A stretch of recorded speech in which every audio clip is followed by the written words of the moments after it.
Hello everyone, अगर आप भी यहाँ पे JIB 2023 की यहाँ पे प्रिपरेशन कर रहे हो तो यहाँ पर हमारे पास AFM सब्जेक्ट का फुल कोर्स अवेलेबल है, जिसमें हम आपको प्रोवाइड करवाते हैं वीडियो क्वेश्चंस जो कि हमारे हिंदी और इंग्लिश लैंग्वेज के मिक्स में अवेलेबल होते हैं। इसी के साथ हम आपको mock test, mega mock test और PDF नोट्स भी प्रोवाइड करते हैं। और ये जो हमारी लाइव क्लासेस होती हैं वो आपको यहाँ पे रिकॉर्डेड फॉर्म में भी मिल जाती हैं। तो अगर आप यहाँ पे सिस्टमेटिक वे में यहाँ पे AFM सब्जेक्ट की प्रिपरेशन करना चाहते हो तो फटाफट से हमारे कोर्स को यहाँ पे एनरोल कर लीजिए। हमारे कोर्सेज जो हैं वो इजीली एक्सेसिबल हैं। अगर आप यहाँ पे एक एंड्रॉयड यूज़र हो तो फटाफट से यहाँ पे डाउनलोड कर लीजिए IIBF learning centre application from the Google play store. और अगर आप यहाँ पे एक iOS यूज़र हो तो माई इंस्टीट्यूट ऐप डाउनलोड कर लीजिए यहाँ पे ऐप स्टोर से। वहाँ पे आपको ऑर्गेनाइजेशन कोड यूज़ करना है GEGKT। इसी के साथ आप जो है हमारे यहाँ पे टेलीग्राम चैनल को भी ज्वाइन कर सकते हो, ठीक है, क्योंकि हम इसमें क्लासेस से रिलेटेड इंपॉर्टेंट अपडेट जो है यहाँ पे डालते रहते हैं। तो फटाफट से हमारे यहाँ पे टेलीग्राम चैनल को भी ज्वाइन कर लीजिए ताकि कोई इंपॉर्टेंट अपडेट आपसे मिस ना हो जाए। इसका लिंक मैंने आपको डिस्क्रिप्शन बॉक्स में दे दिया है, तो फटाफट से उस लिंक पे क्लिक करके हमारे टेलीग्राम चैनल को भी ज्वाइन कर लीजिए। इसी के साथ अगर आपको कोर्सेज से रिलेटेड, क्लासेस से रिलेटेड कोई भी क्वेरी होती है तो उसका भी लिंक मैंने आपको डिस्क्रिप्शन बॉक्स में दे दिया है। उस लिंक पर क्लिक करके आप हमारे व्हाट्सएप ग्रुप में आ जाओगे, वहाँ पर जो है आप हमें मैसेज कर सकते हो। इसी के साथ यहाँ पे जो आज का हमारा लेक्चर रहने वाला है वो हम यहाँ पे स्टार्ट करते हैं, ठीक है। तो आज हम यहाँ पे कॉस्ट और उसके एलिमेंट्स के बारे में बात करने वाले हैं कि कॉस्ट क्या होती है और उसके एलिमेंट्स क्या होते हैं, ठीक है। तो आप इस वीडियो में हम जो है यहाँ पे शुरू से देखेंगे कि कॉस्ट क्या होती है और उसके एलिमेंट्स क्या होते हैं, डिटेल में समझेंगे। तो स्टार्ट करते हैं। सबसे पहले हम यहाँ पे कॉस्ट का मीनिंग समझते हैं कि कॉस्ट क्या होती है, ठीक है। तो सबसे पहले हम यहाँ पे कॉस्ट का मीनिंग समझते हैं। तो कॉस्ट बेसिकली देखो क्या होता है, किसी भी चीज़ को, किसी भी गुड्स हो या सर्विसेज को खरीदने के लिए, एक्वायर करने के लिए, उसके बदले में हमें जो पे करना पड़ता है, हमें चाहे वो मनी के फॉर्म में चाहे रिसोर्सेज के फॉर्म में हो, उसको हम उस प्रोडक्ट और सर्विसेज की कॉस्ट कहते हैं। फॉर एग्जाम्पल के लिए यहाँ पे देखो एक मार्कर है, ठीक है। आप एक मार्कर खरीदना चाहते हो, उस मार्कर को खरीदने के लिए आपने यहाँ पे 50 रुपीज़ जो है पे किए हैं। तो यहाँ पे आप कह सकते हो कि ये जो मार्कर है ना उसकी कॉस्ट कितनी है, 50 रुपीज़। क्योंकि इस मार्कर को खरीदने के लिए उसके बदले में आपने जो है यहाँ पे 50 रुपीज़ पे किए हैं। तो ये जो 50 रुपीज़ है वो इस मार्कर की यहाँ पे कॉस्ट है। ऐसे ही किसी और दूसरी प्रोडक्ट या सर्विसेज को जब आप खरीदते हो और उसके बदले में आप कोई अमाउंट पे करते हो, ठीक है, कोई भी अमाउंट टू बी पेड, ठीक है, कोई भी अमाउंट पे किया या फिर आपने कोई रिसोर्सेज दिया है, ठीक है, तो उसको हम उस प्रोडक्ट या सर्विसेज की यहाँ पे कॉस्ट कहते हैं, ठीक है। तो ये हमारा क्या था यहाँ पे कॉस्ट। अब उसके एलिमेंट्स की यहाँ पे बात कर लेते हैं कि कॉस्ट के एलिमेंट्स कौन कौन से होते हैं। तो यहाँ पे एलिमेंट्स क्या मतलब कि कॉस्ट क्या है। तो यहाँ पे हमने एक चीज़ देखी कि जो हमारा मार्कर था वो हमारा कितना था, 50 रुपीज़ का था। ये इसकी टोटल कॉस्ट थी, जो टोटल कॉस्ट हमें पे करनी पड़ी। अब ये जो कॉस्ट है वो 50 रुपीज़ बनी कैसे, ठीक है, इसमें कौन कौन सी चीज़ें इंक्लूड है जिनसे मिल के यहाँ पे फाइनली जो यहाँ पे कॉस्ट हमारी बनी है। तो एलिमेंट्स ऑफ कॉस्ट क्या होता है, जिनसे मिल के हमारी जो है फाइनली कॉस्ट जो है बनती है, ठीक है। तो एग्जाम्पल से हम यहाँ पे समझेंगे कि क्या होते हैं एलिमेंट्स ऑफ कॉस्ट। जैसे मान लो आप यहाँ पे चेयर्स बनाते हो, ठीक है, आपने यहाँ पे क्या किया, चेयर्स बनाते हो, तो उसके लिए आपको सबसे पहले क्या चाहिए होगा, ठीक है, मटेरियल चाहिए होगा, लकड़ी चाहिए होगी जिससे आप जो है चेयर्स बनाओगे। तो आपने क्या किया, यहाँ पे मटेरियल मंगवा लिया और उसके लिए आपने यहाँ पे क्या किया, 50 रुपीज़ पे कर दिया, ठीक है, कितने, 50 रुपीज़ पे कर दिया। अब देखो इस लकड़ी को फाइनल प्रोडक्ट चेयर्स में कन्वर्ट करने के लिए आपको लेबर की भी ज़रूरत होगी। तो आपने क्या किया, यहाँ पे लेबर भी मंगवा ली, ठीक है, और लेबर को आपने जो है यहाँ पे 40 रुपीज़ जो है यहाँ पे आपने पे कर दिए, कितने, 40 रुपीज़, ठीक है। आपने यहाँ पे जो है लेबर को 40 रुपीज़ पे कर दिए। उसके बाद देखो आपको कुछ और एक्सपेंसेस भी करने पड़े, ठीक है। अब चेयर्स को देखो आपने लकड़ी मंगवा ली, लेबर भी मंगवा ली। अब लेबर जो है उस चेयर को कैसे बनाएंगी, उसके लिए आपको फेविकोल की ज़रूरत पड़ेगी, कीलों की ज़रूरत पड़ेगी, जिनको आपस में जोड़ के जो है फाइनली चेयर बनती है। तो उनके लिए आपने कुछ और एक्सपेंसेस भी यहाँ पे कर दिए, ठीक है। तो फाइनली आपने कुछ और एक्सपेंसेस भी किए उस प्रोडक्ट को बनाने के लिए। तो यहाँ पे आपने अदर एक्सपेंस में क्या किया, 10 रुपीज़ और पे कर दिए। तो यहाँ पे आप देख सकते हो कि 50 रुपीज़ आपने मटेरियल पे किए, 40 आपने लेबर को दिए, 10 आपने और एक्सपेंसेस कर दिए। तो यहाँ पे जो चेयर्स को बनाने की टोटल कॉस्ट आई वो कितनी आई हमारी, 100 रुपीज़, ठीक है। यहाँ पे तो हमने कह दिया कि ये कॉस्ट है, ठीक है, ये 100 रुपीज़ जो है वो उसकी प्रोडक्ट की टोटल कॉस्ट है। अब ये 100 रुपीज़ बनी कैसे, सबसे पहले देखो आपने 50 रुपीज़ इसमें मटीरियल के जोड़े, फिर 40 रुपीज़ लेबर के, फिर 10 रुपये अदर एक्सपेंसेस के। तो इन तीनों को जब हमने कंबाइन कर दिया, जोड़ दिया, इन तीनों से मिल के हमारी जो चेयर की यहाँ पे फाइनली कॉस्ट बनी है, ठीक है। तो यहाँ पर ये हमारे क्या है, कॉस्ट के एलिमेंट्स हैं। किसी भी प्रोडक्ट को जब हम मैन्युफैक्चर करते हैं तो उसमें जो कॉस्ट आती है उसके मेनली 3 एलिमेंट्स होते हैं, ठीक है। सारा का सारा जो कॉस्ट आया होता है वो इन 3 एलिमेंट्स की वजह से ही आया होता है। कुछ पैसा हमने मटेरियल पे खर्च किया होता है, कुछ पैसा हमने लेबर पे और कुछ अदर एक्सपेंसेस पे। तो ये 3 हमारे जो है इंपॉर्टेंट, जो मेन यहाँ पे हमारे किसी भी कॉस्ट के एलिमेंट्स होते हैं, ठीक है। तो इसके बारे में ही हम यहाँ पे डिटेल में समझेंगे कि मटेरियल क्या होता है, लेबर क्या होती है और यहाँ पे अदर एक्सपेंसेस क्या होते हैं।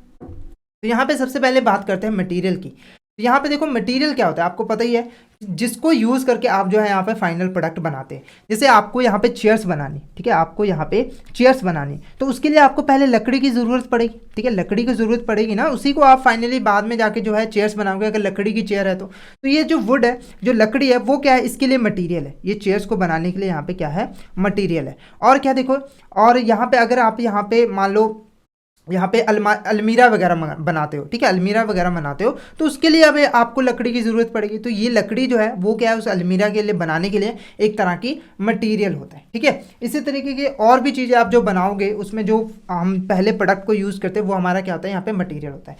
अब जो मटीरियल होता है वो हमारे मेनली 2 तरीके के होते हैं। एक हमारे यहाँ पे देखो क्या होता है, डायरेक्ट मटीरियल, और एक हमारे यहाँ पे क्या होता है, इनडायरेक्ट मटीरियल।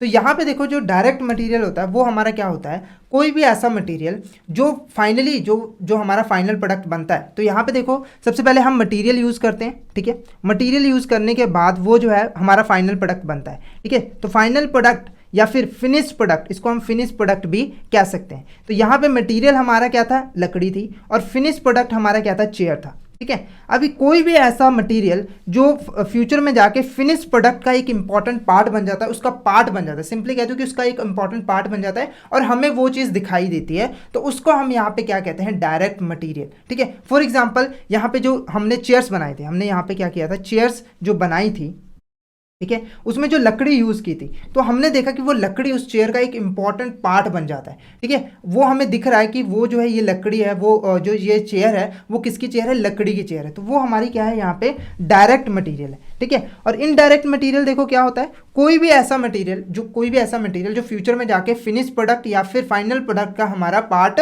नहीं बनता है, वो जो मटेरियल सिर्फ उस फिनिश प्रोडक्ट को बनाने के लिए यूज़ किया जाता है, ठीक है। यहाँ पे एग्जाम्पल के लिए बता दूँ, देखो अब देखो हमने चेयर्स बनाई होंगी, ठीक है, हमने चेयर्स बनाई होगी, तो उसके लिए यहाँ पे कोई ना कोई मशीन यूज़ की होगी, ठीक है, मशीन यूज़ की होगी। अब ये जो मशीन है वो अच्छे तरीके से जो है परफॉर्म करती रहे, उसके लिए हम इसकी ऑयलिंग वगैरह, ग्रीसिंग वगैरह हमने की होगी, ठीक है। तो यहाँ पे देखो मशीन की फंक्शनिंग के लिए हमने ऑयल मंगवाया होगा, ठीक है, ग्रीस वगैरह मंगाया होगा ताकि मशीन बढ़िया परफॉर्म करे और जिससे हम चेयर्स जो है अच्छे से बना पाए। तो ये जो ऑयल है, जो ग्रीसिंग है, वो फाइनली उस प्रोडक्ट को बनाने के लिए ही कंज्यूम की गई है, मंगवाई गई है, यूज़ की गई हैं। तो ये भी हमारा क्या है, उस प्रोडक्ट की एक मटेरियल है, पर क्योंकि ये जो मटेरियल है उस प्रोडक्ट का फाइनल प्रोडक्ट में जाके हिस्सा नहीं बनता है, तो इसीलिए हम इसको क्या कह देते हैं यहाँ पे, इनडायरेक्ट मटेरियल। इसीलिए हम ये हमारा यहाँ पे देखो क्या होता है, इनडायरेक्ट मटेरियल। एग्जाम्पल के लिए और बता दूं, यहाँ पे जो वर्कर्स होते हैं, ठीक है, जो वर्कर्स होते हैं हमारे, ठीक है, उनकी सेफ्टी के लिए हम कुछ मटेरियल यूज़ करते हैं, ठीक है, हम कोई मटेरियल यूज़ करते हैं, जैसे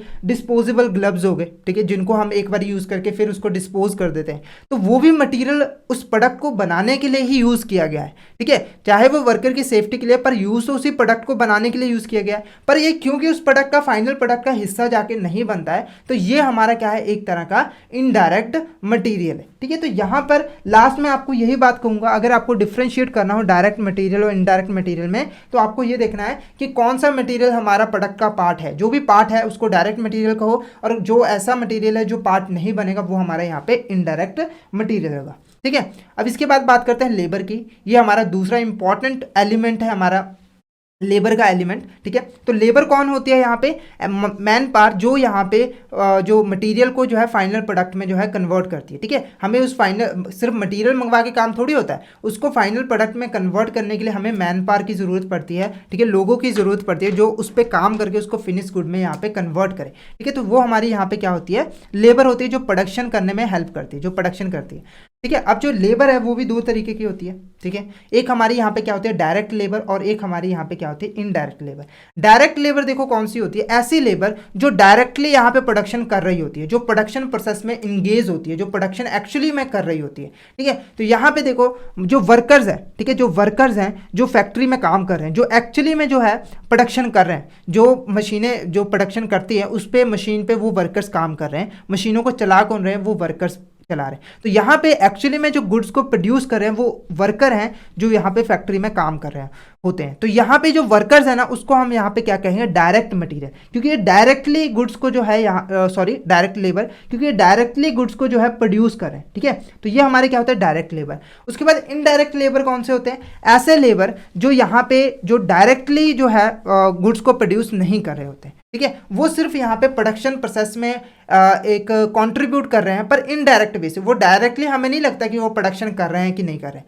ठीक है। वो सिर्फ यहाँ पे प्रोडक्शन में एक हेल्प सी करते हैं, ठीक है, इनडायरेक्ट अपना कंट्रीब्यूट करते हैं। जैसे एग्जांपल के लिए यहाँ पे बता दूं मैनेजर, ठीक है, मैनेजर। अब ये जो मैनेजर है, जो फैक्ट्री का यहाँ पे मैनेजर है, वो डायरेक्टली प्रोडक्शन नहीं करता। आपने देखा है कोई मैनेजर मशीन चला रहा हो, ठीक है, मशीन चला के वहाँ पे प्रोडक्शन कर रहा है, ऐसा नहीं होता है। जो मैनेजर होते हैं वो सिर्फ ये देखते हैं कि फैक्ट्री में जो प्रोडक्शन की प्रोसेस है वो अच्छे से चलती रहे, क्या वर्कर सही से काम कर रहे हैं, कहीं कोई पे रोक तो नहीं है, कोई रुकावट तो नहीं है, वो सब चीज़ें यहाँ पे मैनेजर देखता है। तो यहाँ पर प्रोडक्शन की स्मूथ फंक्शनिंग के लिए काम कौन करता है, मैनेजर, ठीक है। तो ये भी एक तरह के प्रोडक्शन प्रोसेस में जो गुड्स की प्रोडक्शन हो रही है उसमें इनडायरेक्टली यहाँ पे कंट्रीब्यूट कर रहा है, क्योंकि अगर ये अच्छे से ना देखे, ठीक है, स्मूथ फंक्शनिंग नहीं हो पाएगी हमारे प्रोडक्शन की। अगर ये ध्यान ना दे, क्या पता वर्कर्स अच्छे से काम ना करें, तो प्रोडक्शन वहाँ पे प्रोडक्ट की नहीं हो पा रही है। तो ये भी एक तरह के इनडायरेक्ट वे से यहाँ पे कंट्रीब्यूट कर रहा है। उसके बाद देखो जो ऑफिसर होते हैं, जो ऑफिस में बैठे होते हैं, जो एम्प्लॉयज़ ऑफिस में बैठे होते हैं, वो भी डायरेक्टली फैक्ट्री में जाके प्रोडक्शन नहीं कर रहे होते हैं,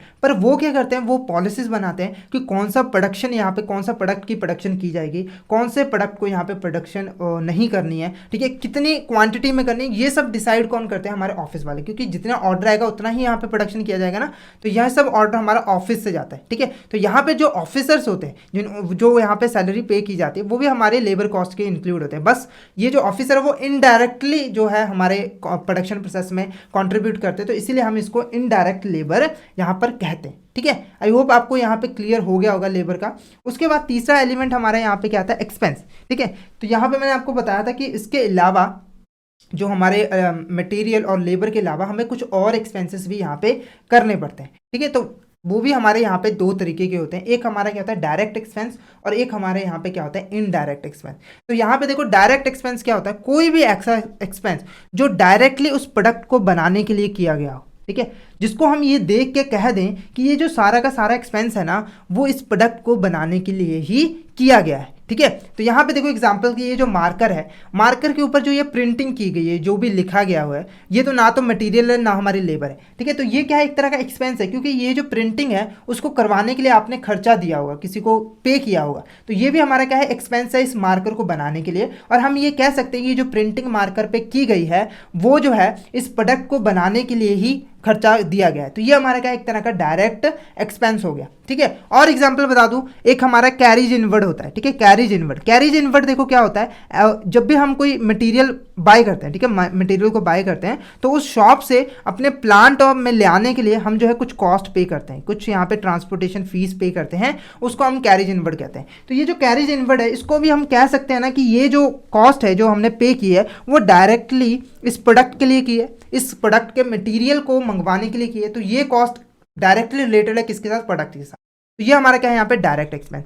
इनडायरेक्ट एक्सपेंस, जो यहाँ पे कोई भी एक्सपेंस डायरेक्टली कनेक्टेड नहीं होता प्रोडक्ट के साथ, मतलब कि हम ऐसे एक्सपेंसेस को नहीं कह सकते ये जो एक्सपेंस है वो सारा का सारा इस प्रोडक्ट को बनाने के लिए ही किया गया है। फॉर एग्जाम्पल यहाँ पे इलेक्ट्रिसिटी एक्सपेंस, जो हमारा इलेक्ट्रिसिटी एक्सपेंस होता है।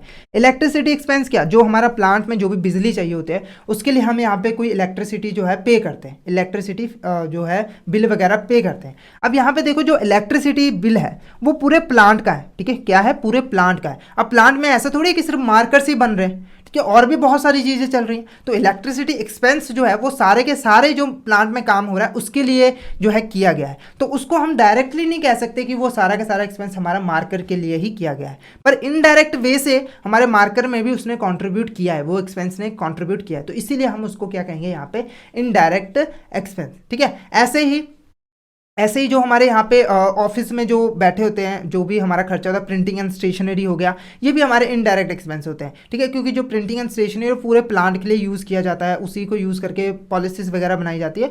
ऐसे ही कोई रेंट पे किया जाता है तो वो भी पूरे प्लांट एंड मशीनरी का पे किया जाता है, तो उसको भी हम स्पेसिफिकली नहीं कह सकते कि सारा का सारा रेंट इस प्रोडक्ट को ही बनाने के लिए किया गया है, तो वो हमारे यहाँ पे क्या होता है, इनडायरेक्ट एक्सपेंस। ठीक है, तो ये हमारे क्या थे, यहाँ पे कॉस्ट के एलिमेंट्स थे। ठीक है, यहाँ पे हमने मेनली देखा कि कॉस्ट के कौन कौन से एलिमेंट्स होते हैं, तो यहाँ पे हमने 3 एलिमेंट्स देखे, एक मटेरियल, ठीक है, एक हमारा लेबर और एक हमारा एक्सपेंसेस। हमने ये भी देखा कि हर चीज़ दो दो तरह की होती है, एक हमारी यहाँ पे डायरेक्ट होती है, एक हमारी इनडायरेक्ट होती है। हमने डिटेल में समझा कि डायरेक्ट किसे कहते हैं और इनडायरेक्ट किसे कहते हैं। ठीक है, तो अब फटाफट से हम जो है इससे रिलेटेड कुछ इंपॉर्टेंट क्वेश्चंस भी देख लेते हैं। ठीक है, ताकि हमारी जो है यहाँ पे टॉपिक की जो हमने समझा है उसकी यहाँ पे एक परख भी हो जाए। तो यहाँ पे क्वेश्चन देखते हैं। यहाँ पे सबसे पहला क्वेश्चन यहाँ पे देखो, सबसे पहला क्वेश्चन यहाँ पे क्या है, डैश इज अ सब्सटेंस और mixture of substances that constitute an object. मतलब कि यहाँ पे कौन सी ऐसी चीज़ है जिसको हम जब कॉन्स्टिट्यूट करते हैं तो वो एक ऑब्जेक्ट बना देते हैं। ठीक है, तो वो क्या मटीरियल है, क्या ऑब्जेक्ट है या फिर प्रोडक्ट है। तो यहाँ पे जो हमारा ऑप्शन ए है वो हमारा क्या है, करेक्ट ऑप्शन है, क्योंकि मटेरियल्स से ही हम जो है कोई फाइनल प्रोडक्ट यहाँ पे बनाते हैं, चाहे वो अकेला मटेरियल यूज़ करके या फिर हम मटेरियल का मिक्सचर यूज़ करके कोई भी जब ऑब्जेक्ट बनाते हैं तो कोई भी चीज़ बन जाती है उसको हम ऑब्जेक्ट कहते हैं, प्रोडक्ट कहते हैं। तो वो हमारा क्या होता है यहाँ पे, मटीरियल। ठीक है, यहाँ पे क्या होता है, मटीरियल। कोई भी चीज़ बनानी हो तो उसके लिए आपको पहले मटीरियल की ज़रूरत पड़ती ही है। तो ये हमारा क्या था, फर्स्ट क्वेश्चन था। सेकंड क्वेश्चन देखो, यहाँ पे सेकंड क्वेश्चन क्या है, which of this is a example of direct material. इसमें से कौन सी एग्जाम्पल हमारे डायरेक्ट मटेरियल की। तो मैंने आपको बता दिया था कि डायरेक्ट मटेरियल क्या होता है। सबसे पहले बात करते हैं यहाँ पे डिस्पोजेबल ग्लव्स। ठीक है, डिस्पोजेबल ग्लव्स क्या है कि हमने जो एम्प्लॉयज़ रखे थे, जो वर्कर्स रखे थे, उसकी सुरक्षा के लिए हाथ में हमने ग्लव्स डाल दिए। तो ये क्या ग्लव्स हमारे फाइनल प्रोडक्ट का पार्ट बनेंगे आगे चल के, नहीं बनेंगे, तो ये हमारा क्या है, इनडायरेक्ट मटेरियल, ये डायरेक्ट मटेरियल नहीं है। सेकंड देखो हमारा यहाँ पे क्या है, personal protective equipment. Personal protective equipment का मतलब कि हमने जो वर्कर्स रखे थे उसकी प्रोटेक्शन के लिए कुछ इक्विपमेंट्स यूज़ किए हैं। ठीक है, तो यहाँ पे ये भी इक्विपमेंट जो है हमारे फाइनल प्रोडक्ट का पार्ट नहीं बनेंगे, तो ये भी हमारी क्या है, इनडायरेक्ट मटेरियल, तो ये हमारा करेक्ट ऑप्शन नहीं है। उसके बाद देखो plastic use to make the toys. यहाँ पे देखो कोई प्लास्टिक यूज़ किया गया था टॉयज को बनाने के लिए, तो यहाँ पे आप देखो जो प्लास्टिक यूज़ किया गया है वो फाइनली उस टॉयज का पार्ट बन जाता है। हम कह देते हैं कि ये जो टॉय है वो प्लास्टिक का टॉय है। ठीक है, वो दिखता है हमें, ठीक है, वो जो है उस फाइनल प्रोडक्ट का यहाँ पे पार्ट बन जाता है। तो ये हमारा क्या है, एक तरह का डायरेक्ट मटेरियल है। तो इसको हम टिक कर लेते हैं, option C is a correct option. ये हमारा क्या है, यहाँ पे डायरेक्ट मटेरियल होता है। उसके बाद देखो नेक्स्ट क्वेश्चन हमारा यहाँ पे, नेक्स्ट क्वेश्चन देखो यहाँ पे, workers who is manufacturing goods is known as. ठीक है, जो वर्कर्स हमारे होते हैं जो यहाँ पे गुड्स को जो है फाइनली मैन्युफैक्चर करते हैं, ठीक है, गुड्स को फाइनली मैन्युफैक्चर करते हैं, उनको हम यहाँ पे क्या कहते हैं। ठीक है, तो यहाँ पे क्या हम उसको इनडायरेक्ट लेबर कहते हैं या फिर डायरेक्ट लेबर या फिर मैन्युफैक्चरर या फिर नन ऑफ द अबव। तो यहाँ पे देखो जो हमारे मैन्युफैक्चरिंग करते हैं वो हमारे क्या होते हैं, यहाँ पे डायरेक्ट लेबर होते हैं, क्योंकि ये डायरेक्टली प्रोडक्शन, जो प्रोडक्ट की जो प्रोडक्शन है वो कर रहे होते हैं। ठीक है, तो हमने देखा था कि डायरेक्ट लेबर ही ऐसे लेबर होते हैं जो डायरेक्टली प्रोडक्शन कर रहे हैं। तो ये जो मैन्युफैक्चरिंग कर रहे हैं वो डायरेक्टली यहाँ पे प्रोडक्शन कर रहे हैं, तो इसीलिए हम इसको डायरेक्ट लेबर कहेंगे। इनडायरेक्ट लेबर कौन सी होती है, ऐसी लेबर जो डायरेक्टली नहीं प्रोडक्शन कर रही होती है पर प्रोडक्शन में जो है हेल्प कर रही होती है। ठीक है, यहाँ पे एग्जाम्पल बता दूँ, गार्ड, अपने कोई गार्ड अपॉइंट किया है जो रखवाली करता है प्लांट की, तो ये डायरेक्टली तो नहीं प्रोडक्शन कर रहा पर ये रखवाली कर रहा है ताकि कोई चीज़ चोरी ना हो जाए, प्रोडक्शन की स्मूथ फंक्शनिंग में एक कंट्रीब्यूट कर रहा है, प्रोडक्शन की प्रोसेस में कंट्रीब्यूट कर रहा है। तो ये हमारा क्या है, यहाँ पे इनडायरेक्ट लेबर है। ठीक है, तो ये हमारा क्या था, यहाँ पे इनडायरेक्ट लेबर है। उसके बाद देखो नेक्स्ट क्वेश्चन हमारा, नेक्स्ट क्वेश्चन देखो हमारा क्या है, फोर्थ क्वेश्चन हमारा, manager of the factory is known as. जो हमारा फैक्ट्री में मैनेजर होता है उसको हम यहाँ पे क्या कहते हैं, management, direct labour, indirect labour या फिर हमारा डायरेक्ट लेबर। तो यहाँ पे देखो सबसे पहले जो मैनेजर है, ठीक है, जो मैनेजर फैक्ट्री में है वो क्या करता है, यहाँ पे वो डायरेक्टली प्रोडक्शन नहीं करता, वो सिर्फ ये देखता है कि जो प्रोडक्शन की प्रोसेस है वो अच्छे से चलती रहे।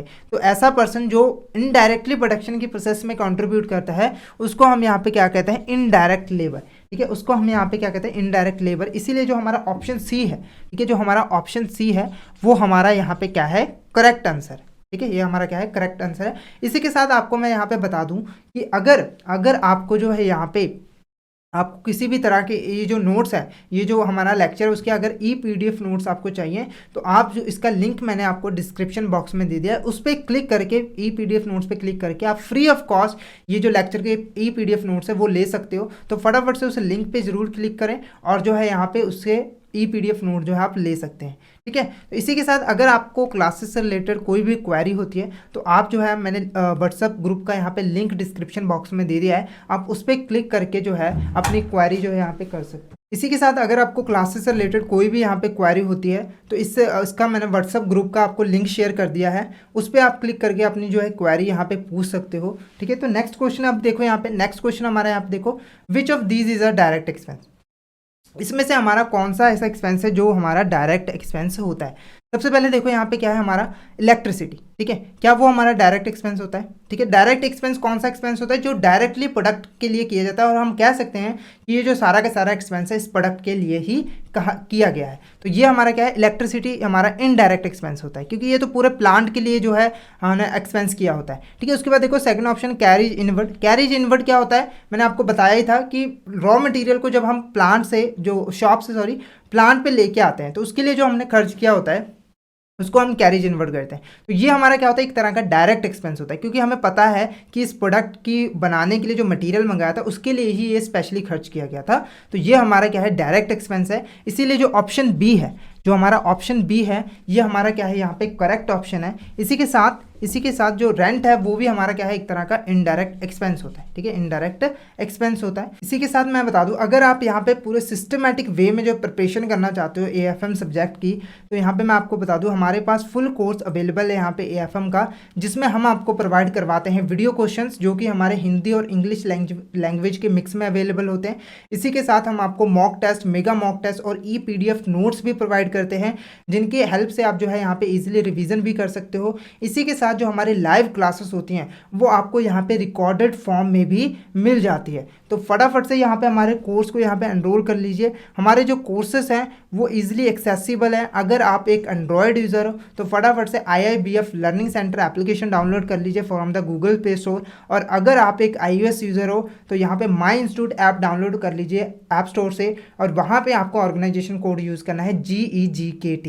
तो फटाफट से इन ऐप्स को डाउनलोड कर लीजिए और इससे जो है आप हमारे कोर्सेज को ईजिली एक्सेस कर सकते हो। इसी के साथ आप हमारे टेलीग्राम चैनल को भी ज्वाइन कर सकते हो, क्योंकि हम इसमें जो है एग्जाम से रिलेटेड, क्लासेस से रिलेटेड इंपॉर्टेंट अपडेट्स जो हैं वो डालते रहते हैं। तो फटाफट से आप जो है हमारे इस टेलीग्राम चैनल को भी ज्वाइन कर लीजिए।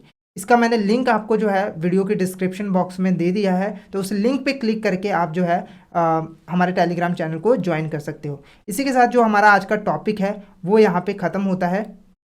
ठीक है, आज हमने बेसिकली कॉस्ट और उसके एलिमेंट्स के बारे में पढ़ा। अगर आपको यहाँ पे वीडियो अच्छी लगी हो तो वीडियो को लाइक करना, चैनल को सब्सक्राइब करना। Thank you so much everyone.